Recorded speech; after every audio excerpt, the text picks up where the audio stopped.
आज का पुलाव तो उंगलियां चाटने लायक बना है। साक्षी बहू, बड़ा लाजवाब पुलाव बनाया है तूने। हाँ छोटी बहू, सच में आज पुलाव तो वाकई ही बहुत बढ़िया बनाया है। थैंक यू माँ जी। पिताजी, ये लीजिए, आप लोग और पुलाव खाइए। पूरा परिवार साक्षी के हाथ के बने हुए लाजवाब पुलाव की तारीफ करते हुए खाना खा रहा होता है। धीरे धीरे करके सब लोग खाना खा खाकर अपनी अपनी कुर्सियों से उठते हैं और अपने कमरे में चले जाते हैं। और अब आखिर में डाइनिंग टेबल पर साक्षी ही बचती है। बाप रे बाप, कितने सारे बर्तन जमा हो गए हैं। आज तो इन्हें धोते धोते मुझे रात के 1 बज जाएंगे। साक्षी डाइनिंग टेबल से सारे झूठे बर्तन उठाती है और उन्हें सीधा किचन में ले जाकर रख देती है। और अब एक एक करके सारे बर्तन को धोने लगती है।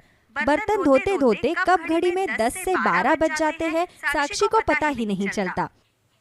चलो, आखिरकार सारे बर्तन धुल गए, अब जाकर सो जाती हूँ। साक्षी की ये आए दिन की कहानी थी। सभी लोग रात का खाना खाकर अपने कमरे में सोने चले जाते थे और बेचारी साक्षी को हर रात देर तक बर्तन धोने पड़ते। कभी कभी तो लगता है कि मैं इस घर की बहू नहीं बल्कि कोई बर्तन धोने वाली हूँ। एक वक्त में ही कितने बर्तन जमा हो जाते हैं। बर्तन मांज मांज कर मेरे हाथ कितने रूखे हो गए हैं। साक्षी सारे बर्तन धोकर जैसे ही अपने कमरे में जाती है। ये क्या साक्षी, आज भी तुम इतनी देर से आई हो कमरे में? हमें एक दूसरे के साथ वक्त बिताने का मौका कैसे मिलेगा? कभी तो समय से आ जाया करो। अब तो मुझे भी नींद आ रही है। मैं तो चला सोने, अगले दिन मुझे ऑफिस भी जाना है। हाँ हाँ, तुम्हें तो ऑफिस जाना है और मुझे तो जैसे अपनी सहेलियों के साथ किटी पार्टी में जाना होगा। रोज सुबह 5 बजे से उठती हूँ और रात के 1 बजे तक काम करती हूँ, लेकिन कोई भी मेरी मदद नहीं करता। यहाँ तक कि रात के सारे बर्तन भी मुझे अकेले ही धोने पड़ते हैं। आप लोग तो सब खाकर उठ जाते हो, कभी खाने के बाद अपनी प्लेट देखते हो कि कितनी जमा हो जाती है। अरे तो डार्लिंग, इसमें इतना नाराज होने वाली कौन सी बात है? भाभी से कहकर थोड़ी मदद ले लिया करो। वैसे भी शाम को ऑफिस से लौटने के बाद वो आराम ही तो करती हैं। थोड़ी तुम्हारी मदद कर लेंगी तो क्या हो जाएगा? कह तो तुम बिल्कुल ठीक रहे हो। मैं कल ही जेठानी जी से इस बारे में बात करूंगी। अगले दिन पल्लवी जैसे ही ऑफिस से घर आती है तो सीधा साक्षी उसके कमरे में जाती है। अरे साक्षी, वैसे भी मैं तुम्हें बुलाने ही वाली थी। मेरे सर में बहुत दर्द हो रहा है, जरा एक कप चाय बना दो तो। भाभी, चाय तो मैं बना दूंगी, लेकिन उससे पहले आप मेरी एक बात सुनिए। मेरे आने के बाद आपने जब से ऑफिस जाना स्टार्ट किया है, तब से पूरे घर को मैंने ही संभाला है। यहाँ तक कि रात के सारे काम भी मैं ही करती हूँ। मुझे इससे कोई प्रॉब्लम नहीं है, पर मैं चाहती हूँ कि अब से रात के सारे बर्तन आप धो। पूरे दिन भर काम करके मैं काफी थक जाती हूँ। मुझे भी तो आराम की जरूरत है। और वैसे भी ऑफिस से आने के बाद आप फ्री ही तो रहती हो। किसने कहा मैं ऑफिस से आने के बाद फ्री रहती हूँ? ऑफिस से आने के बाद भी मुझे अगले दिन के लिए प्रेजेंटेशन तैयार करनी पड़ती है। और एक बात बताओ, घर में रहकर तुम्हें कौन सा पहाड़ तोड़ना पड़ता है? दिन में तुम्हें 2 बार तो खाना बनाना होता है। अगर जरा से बर्तन की बात होती तो मैं आपसे मत्था पच्ची ना करती। कभी किचन में जाकर देखना कि कितने बर्तन जमा हो जाते हैं, लेकिन आप तो किचन में कदम भी नहीं रखती हो। बस आओगी तो बर्तन फैलाने के लिए। देख साक्षी, देवरानी है, देवरानी बनकर रहे। मेरी जेठानी बनने की कोशिश भी मत करना। इस बात पर हम दोनों की पहले भी काफी बहस हो चुकी है। और अगर तुम्हें इतना ही काम से दिक्कत है तो घर पर एक नौकरानी क्यों नहीं रख लेती? हाँ, मेरा पति तो जैसे पैसे पेड़ से तोड़कर लाता है ना, मैं तो नौकरानी रख लूंगी, पर उसकी जो सैलरी होगी वो आपको भी आधी देनी होगी। मैं क्यों दूं? काम में दिक्कत तुझे है, मुझे नहीं। खुद की बारी आई तो फौरन पैर पीछे कर लिए। चुपचाप से रात के सारे बर्तन धो देना, समझी? इतना कहकर साक्षी अपने जेठानी के कमरे से चली जाती है और अपनी देवरानी का ऐसा बर्ताव देख पल्लवी को काफी गुस्सा आता है। जरा इसके तेवर तो देखो, रत्ती भर की है नहीं और तेवर इसके आसमान छू रहे हैं। मैं भी देखती हूँ कि ये कैसे मुझसे बर्तन धुलवाती है। रात को सभी खाना खाने के लिए बैठते हैं। खाना खाने के बाद आज साक्षी भी बिना प्लेट उठाए अपने कमरे में जाने लगती है, जिसे देख शांति कहती है, अरे साक्षी बहू, ये झूठे बर्तन कौन उठाएगा? इन्हें उठा और ले जाकर धो दे।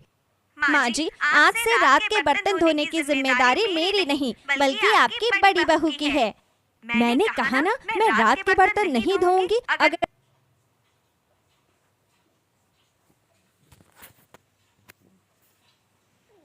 के बर्तन धुलवा देना। सुबह बर्तन ही कितने होते हैं? 2 प्लेट, 2 चम्मच। अगर इतना ही बर्तन धोने का शौक है ना तो रात के बर्तन धो। मैं तुम्हारी कोई नौकरानी नहीं हूँ। घर में 2 बहू है, फिर भी घर के सारे काम छोटी बहू को ही करने पड़ते हैं। तो किसने कहा है करने को? तुम भी मेरी तरह बाहर जॉब क्यों नहीं कर लेती? मैंने तो तुम्हें मना नहीं किया कि तुम जॉब मत करो। तुम्हें तो बस आए दिन किसी न किसी बात पर लड़ने का मौका चाहिए। उस दिन रिमोट की बात थी और आज ये रात के बर्तन की बात है। इतना कहकर पल्लवी अपने कमरे में चली जाती है और वहाँ साक्षी ने भी ठान रखी थी कि वो आज रात के झूठे बर्तन नहीं धोएगी। इसलिए साक्षी भी अपने कमरे में चली जाती है। वही डाइनिंग टेबल पर इतने झूठे बर्तन देखकर शांति का सर चकरा जाता है। रिंकी बेटा, इन बर्तनों को देख देख कर तो मुझे चक्कर आ रहे हैं। आज तू ही धो ले रात के बर्तन। ठीक है माँ। अपनी दोनों भाभीियों के होने के बावजूद भी बेचारी नंद रिंकी को ही आज रात के सारे बर्तन धोने पड़ते हैं। लेकिन अब ये रोज की बात बन चुकी थी। दोनों देवरानी जेठानी अपनी जिद में रात में बर्तनों को हाथ तक नहीं लगाती, जिसके चलते बाहर रोज रिंकी को रात में अपनी पढ़ाई छोड़कर बर्तन धोने पड़ते। बस माँ, अब बहुत हो गया। 1-2 दिन का समझ में आता है, लेकिन अब हर रोज रात को बर्तन मुझे धोने पड़ते हैं। अब मैं पढ़ाई करूँ या बर्तन धोऊं? सही कह रही है मेरी बेटी। आखिरकार वो कब तक अपनी पढ़ाई का नुकसान करेगी और तुम दोनों तो अपनी हरकतों से बाज आओगी नहीं। इसलिए अब मैंने एक फैसला किया है। आज के बाद जो भी बर्तन में खाना खाएगा उसे अपने बर्तन खुद ही धोने पड़ेंगे। जो भी का मतलब? यानी कि मैं भी? हाँ, तुम कोई राजा हरिश्चंद्र थोड़ी ना हो जो तुम्हारे बर्तन धोने के लिए अलग से 10 दासी आएंगे। हे भगवान, ये क्या हो गया? मुझे तो बर्तन धोना बिल्कुल भी पसंद नहीं है और अब तो मुझे बर्तन धोने ही पड़ेंगे। बर्तन धोने के डर से पल्लवी अब कुछ दिनों तक बाहर से ही खाना खाती है। उसके चलते पल्लवी घर के बर्तन को गंदा नहीं करती, लेकिन रोज रोज बाहर का खाना खाने की वजह से अब धीरे धीरे पल्लवी की तबीयत खराब होने लगती है। मेरा पेट आज फिर से लूज मोशन लग गए। रोज रोज बाहर का तला हुआ खाकर तो मेरे शरीर की हालत ही खराब हो गई है। लेकिन अगर घर पर खाना खाऊंगी तो मुझे अपने बर्तन खुद धोने पड़ेंगे। ऐसा क्या जुगाड़ करूं जिससे मैं घर पर खाना भी खा लूं और मुझे बर्तन भी ना धोने पड़े। पल्लवी इतना सोचने लगती है कि तभी उसे एक आइडिया आता है और वो जल्दी से दुकान से कई सारी पन्नियों को लेकर आती है। रात के समय सब जैसे ही खाना खाने के लिए बैठते हैं तो पल्लवी अपनी लाई हुई पन्नियों में से एक पन्नी लेकर अपने खाने की प्लेट, कटोरी, चम्मच और ग्लास को अच्छे से ढक देती है। अरे पल्लवी बहू, ये तूने बर्तनों को पानी में क्यों रख दिया? इन्हें क्या तू कहीं बेचने जा रही है? अरे नहीं माँ जी, बस आप देखते जाइए कि मैं क्या करती हूँ। पल्लवी पन्नी से ढकी गई प्लेट में खाना खाने लगती है और खाना खाने के बाद उन सभी बर्तनों में से उन पन्नियों को निकाल देती है, जिससे पल्लवी घर का खाना भी खा लेती है और उसके बर्तन भी गंदे नहीं होते। ये सब देख घर में सभी की आंखें और मुंह खुला का खुला रह जाता है। देखा, इसे कहते हैं हैक। खाना भी खा लिया और बर्तन भी गंदे नहीं हुए। इतना कहकर पल्लवी वहाँ से चली जाती है, जिसे देख साक्षी कहती है, इसे हैक नहीं बल्कि आलसपना कहते हैं मेरी जेठानी जी। बड़े बड़े आलसी देखे हैं, लेकिन आपके जैसा आलसी कोई नहीं इस दुनिया में। अब पल्लवी जब भी कुछ घर में खाती तो हमेशा बर्तनों पर इस तरह पन्नी लगाकर ही खाती, जिसे देख साक्षी कहती, जेठानी जी, इतना भी आलसपन ठीक नहीं होता है। भला अपनी खुद की प्लेट कटोरी धोने में कितना ही वक्त लग जाता है। इस तरह पन्नी पर खाना खाना सेहत के लिए अच्छा नहीं है। कल जब बीमार पड़ जाओगी ना, तब जाकर अकल ठिकाने आएगी आपकी। बीमार का तो पता नहीं, लेकिन मैं इतना तो जरूर जानती हूँ कि तू यही चाहती थी कि मैं बर्तन धोऊं और मैं ऐसा कभी नहीं होने दूंगी।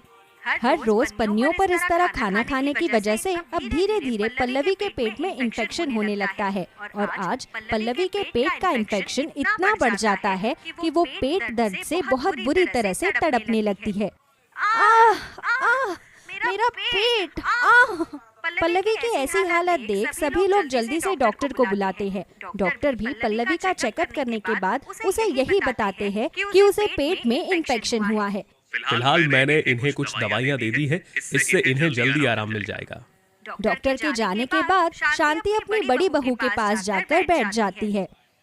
तू तो कुछ ज्यादा बाहर का खाती भी नहीं है, तो तुझे इन्फेक्शन कैसे हुआ? ये क्या बदतमीजी है? तेरी जेठानी दर्द से तड़प रही है और तू है कि दांत फाड़ रही है। मैं आपसे कहती थी ना, ये मुझे बिल्कुल भी पसंद नहीं करती है। मेरी ऐसी हालत पर भी मुझ पर कैसे हंस रही है, देखा आपने? अब हंसू नहीं तो और क्या करूं? मैंने तो आपसे पहले ही कहा था कि इस तरह पन्नियों में खाना खाना बंद कर दीजिए, लेकिन आपको ही ज्यादा हैक की पड़ी थी। साक्षी की बात सुन अब सभी लोग पल्लवी की तरफ देखने लगते हैं। ये तो बिल्कुल सही कह रही है साक्षी बहू, इतना भी आलसपन ठीक नहीं है। अपनी ऐसी हालत देख पल्लवी की अकल ठिकाने आ जाती है, जिसके बाद अब पल्लवी हमेशा अपने खाए हुए बर्तनों को खुद ही धोती है, जिससे सबसे ज्यादा खुश उसकी जेठानी साक्षी ही होती है। बर्तन धोने की गाथा तो यही खत्म हो गई, लेकिन इस चिड़ियाघर जैसे परिवार में अब कौन सा भूचाल आएगा, इसे जानने के लिए बने रहिए हमारे साथ। हर दिन की तरह आज इस परिवार की सुबह लड़ाई, बहस या किसी नोकझोंक से नहीं होती, बल्कि सभी लोगों का मूड काफी अच्छा होता है। और आज तो जॉब पर जाने वाली पल्लवी भी अपनी देवरानी के साथ मिलकर घर में सभी के लिए नाश्ता बनाती है। सुनिए जी, आज सूरज कहाँ से निकला है? जहाँ से रोज निकलता है भाग्यवान, क्यों क्या हुआ? वो आज हमारी साक्षात बड़ी बहू ने इतने समय बाद हम सबके लिए नाश्ता बनाया है ना, इसलिए पूछ रही हूँ। वैसे बहू, तेरी तबीयत तो ठीक है ना? या डॉक्टर को बुलाऊं? कहीं तुझे तेज बुखार तो नहीं चढ़ गया? देखा, बस इसीलिए मैं कभी खाना नहीं बनाती। बनाऊं तो प्रॉब्लम, ना बनाऊं तो प्रॉब्लम। आखिर मैं करूँ तो क्या करूँ? अरे पल्लवी, माँ तो बस तुम्हारी टांग खींच रही है। वैसे कुछ भी कहो, पल्लवी बहू के हाथ जैसा पोहा तो पूरी दुनिया में कोई नहीं बना सकता। अच्छा, तो जब मैं पोहा बनाती हूँ तब क्यों उंगलियां चाटने के साथ साथ कढ़ाई भी चाट जाते हो? आज के बाद जब भी पोहा खाने का मन हो ना, तो अपनी पल्लवी बहू को कहना, ना कि मेरे आगे पीछे घूमते रहना। ये कहकर कि प्लीज शांति पोहा बना दो ना। अरे मैं तो मजाक कर रहा था, तुम तो सच में गुस्सा मान गई। माना पल्लवी बहू पोहा काफी अच्छा बनाती है, लेकिन फिर भी तुम्हारे जितना अच्छा पोहा थोड़ी ना बना सकती है। बस रहने दो, ये मक्खन जाकर किसी और को लगाओ। मेरे पराठों पर पहले से ही काफी मक्खन लगा हुआ है, मुझे और मक्खन की कोई जरूरत नहीं। शांति की बात सुन सभी लोग हंसने लगते हैं और ऐसी छोटी मोटी नोकझोंक के साथ सभी लोग नाश्ता कर रहे होते हैं। तभी पल्लवी का बेटा मोनू और साक्षी का बेटा सोनू लड़ते हुए अपनी माँ के पास आते हैं। माँ, सोनू को समझा दो, आज मुझे टीवी पर डोरेमोन देखना है, लेकिन ये सोनू है कि छोटा भीम लगाकर बैठा हुआ है। हाँ माँ, क्योंकि छोटा भीम मुझको देखना है। माँ, आपको पता है कल पूरे दिन मोनू ने डोरेमोन देखा है। मैंने इसे कुछ भी नहीं कहा, लेकिन आज जब मैं छोटा भीम देखने लगा तो इसने मुझसे रिमोट छीन कर रख लिया।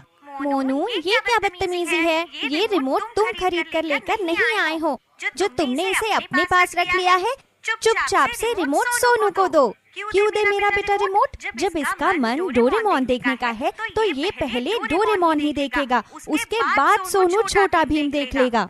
ऐसा कैसे? मैं भी देखती हूँ कि कैसे ये डोरेमोन देखता है। इतना कहकर साक्षी मोनू के हाथ से जबरदस्ती टीवी का रिमोट छीनने लगती है, जिसे देख पल्लवी भी मोनू के हाथ से टीवी का रिमोट लेने लगती है। इस छीना झपटी में बेचारे दोनों बच्चे जमीन पर गिर जाते हैं, लेकिन दोनों देवरानी जेठानी उस रिमोट को नहीं छोड़ती, मानो जैसे ये रिमोट ना होकर उनके लिए किसी प्रतियोगिता की ट्रॉफी हो गई हो, जो उनके लिए जीतना उनके जीवन का लक्ष्य है। अरे ये क्या कर रही हो तुम दोनों? बच्चों की तरह रिमोट को पकड़कर क्यों लड़ रही हो? छोड़ो। माँ जी, इस साक्षी की बच्ची को समझाइए कि ये रिमोट छोड़ दे। ये इसे अपने साथ दहेज में थोड़ी ना लेकर आई है। हाँ, तो तुम कौन सा इसे अपने साथ दहेज में लेकर आई हो? तो इसे छोड़ो, वरना मुझसे बुरा कोई नहीं होगा। तभी मैं सोचूं इस घर में इतनी शांति कैसे है। कोई कलेश क्यों नहीं हुआ अब तक? अरे निकम्मो, लड़ना था तो अपने कमरे में जाकर लड़ते ना, यहाँ आकर लड़ने की क्या जरूरत थी? खुद तो लड़े, अपनी माँ को भी आपस में लड़ा दिया। देवरानी जेठानी की टीवी के रिमोट को लेकर हो रही महाभारत को देख बेचारी शांति उठकर अपने कमरे में चली जाती है। वहीं मदन भी अपनी चाय का कप लेता है और न्यूज़पेपर पढ़ते हुए हॉल में चला जाता है। और दोनों देवरानी जेठानी के पति भी अब ऑफिस के लिए निकल जाते हैं। वहीं बच्चे भी अब पतली गली पकड़कर निकल जाते हैं और आंगन में जाकर बैट बॉल खेलने लगते हैं। लेकिन दोनों देवरानी जेठानी अभी भी रिमोट को पकड़े हुए एक दूसरे की तरफ खींच रही होती है। मैं कह रही हूँ साक्षी, छोड़ दे रिमोट को, वरना मुझसे बुरा कोई नहीं होगा। एक बात तो सही कही तुमने, तुमसे बुरा और कोई हो भी नहीं सकता। दोनों देवरानी जेठानी रिमोट को पकड़े हुए लड़ रही होती है कि तभी अचानक उनके हाथ से रिमोट छूटता है और सीधा जमीन पर जाकर गिरता है, जिसे देखते देखते रिमोट के 2 टुकड़े हो जाते हैं। हे भगवान, ये क्या किया तुमने? रिमोट तोड़ दिया। पड़ गया तुम्हारे मन को चैन। अगर चुपचाप से इसे मुझे दे देती तो कम से कम ये सही सलामत तो रहता। हाँ, रिमोट टूटने का सारा इल्जाम मुझ पर ही लगा दो, तुमने तो कुछ किया ही नहीं है ना। फिर वो रिमोट टूटने का इल्जाम एक दूसरे पर लगाकर दोनों बहाने बनाकर अपने अपने कमरे में चली जाती है। रिमोट टूट जाने की वजह से बेचारा घर का टीवी उदास होकर बैठा होता है, जिसे देख अब दोनों अलग अलग रिमोट की दुकान पर जाते हैं और वहाँ से रिमोट ले आते हैं। आखिरकार मैंने टीवी का रिमोट ले ही लिया। अब मैं आराम से बैठकर बिग बॉस देखूंगी और अपनी देवरानी को खूब चलाऊंगी। कितनी चालाक हूँ मैं। मैंने टीवी का रिमोट भी ले लिया और मेरी जेठानी को भनक भी नहीं लगी। अब तो मैं मस्त पूरा दिन टीवी देखूंगी। दोनों देवरानी जेठानी अपना लाया हुआ रिमोट अपनी अलमारी में छुपा देती है और अब मौका देखकर पल्लवी अपने रिमोट से घर का टीवी ऑन करती है और बिग बॉस देखने लगती है। अर्जुन को नॉमिनेट नहीं करना चाहिए था, ये तो मेरा फेवरेट कंटेस्टेंट था। अब मैं इसके बिना बिग बॉस कैसे एंजॉय करूंगी? पल्लवी आराम से बिग बॉस को एंजॉय कर रही होती है कि तभी वहाँ साक्षी आती है।